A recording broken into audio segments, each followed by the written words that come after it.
જયરાજસિંહ જાડેજા, ગણેશ જાડેજા અને અલ્પેશ ઢોલરિયાની વિરુદ્ધ social media ઉપર વિડીયો બનાવનાર રાજકોટના બન્ની ગજેરાને હવે પોલીસે પાસા હેઠળ વડોદરાની જેલમાં મોકલી આપ્યો છે. તેની વિગતે વાત કરવી છે. વૈષ્ણવજન તો તેને કહીએ જે પીડ પરાઈ જાનાને રે. નમસ્કાર, નવજીવન ન્યૂઝમાં તમારું સ્વાગત છે અને હું છું તમારો પ્રશાંત દયાળ. વાત કરવી છે ગોંડલના રાજકારણની. ગોંડલના રાજકારણમાં બધા જ એકબીજાનો હિસાબ પતાવવા માટે છેલ્લા કેટલાય વર્ષોથી લડી રહ્યા છે. અમિત ખૂટ કેસના મામલામાં અનિરુદ્ધસિંહ રીબડા, રાજદીપસિંહ રીબડા અને તેમના માણસ રહીમ મકરાણીના નામ આવ્યા પછી ત્રણેય લાંબા સમયથી ફરાર છે. અમિત ખૂટે જે આત્મહત્યા કરી તેની સુસાઇડ નોટમાં લખ્યું હતું કે મને ફસાવવા માટે હની ટ્રેપનું આયોજન કરવામાં આવ્યું અને તેના મુખ્ય સૂત્રધાર અનિરુદ્ધસિંહ રીબડા છે. પણ અનિરુદ્ધસિંહ રીબડા, રાજદીપસિંહ રીબડા અને રહીમ મકરાણી ક્યાં છે? પોલીસ તેની તપાસ ચલાવી રહી છે.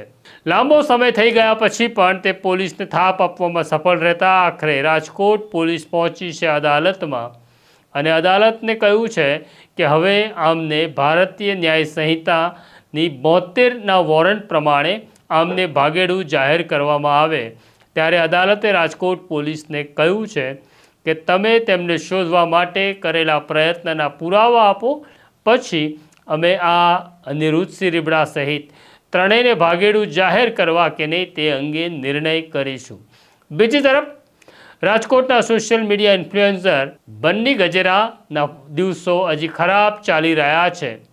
બન્ની ગજેરા સામે 6 કરતાં વધુ ગુનાઓ નોંધાયા, જેમાં જયરાજસિંહ જાડેજા, ગણેશ જાડેજા અને અલ્પેશ ઢોલરિયાની વિરુદ્ધ વિવાદાસ્પદ ટિપ્પણીની ફરિયાદ નોંધાઈ હતી. આ મામલામાં તપાસ આગળ ચાલી અને નામ ખુલ્યું નિખિલ દોંગાનું. નિખિલ દોંગાને પોલીસે નોટિસ આપી, કારણ કે આ કેસમાં નિખિલ દોંગાની ધરપકડ કરવી અનિવાર્ય છે.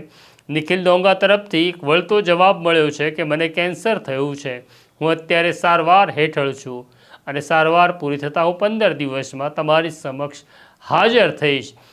બન્ની ગજેરા જેલમાંથી બહાર આવે તે પહેલાં રાજકોટ પોલીસે રાજકોટના કલેક્ટર પાસે એક દરખાસ્ત મૂકી અને દરખાસ્તમાં પાસા હેઠળ અટકાયત કરવાનો આદેશ થતાં બન્ની ગજેરાને વડોદરા જેલમાં મોકલી આપવામાં આવ્યા છે. આમ ગોંડલનો મોટાભાગનો સમય એકબીજાનો હિસાબ સરભર કરવામાં જ ચાલી રહ્યો હોય તેવું લાગી રહ્યું છે.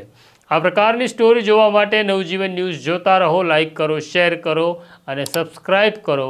મને અને મારા સાથી સોનુને રજા આપો. નમસ્કાર. વૈષ્ણવજન તો તેને કહીએ જે પીડ પરાઈ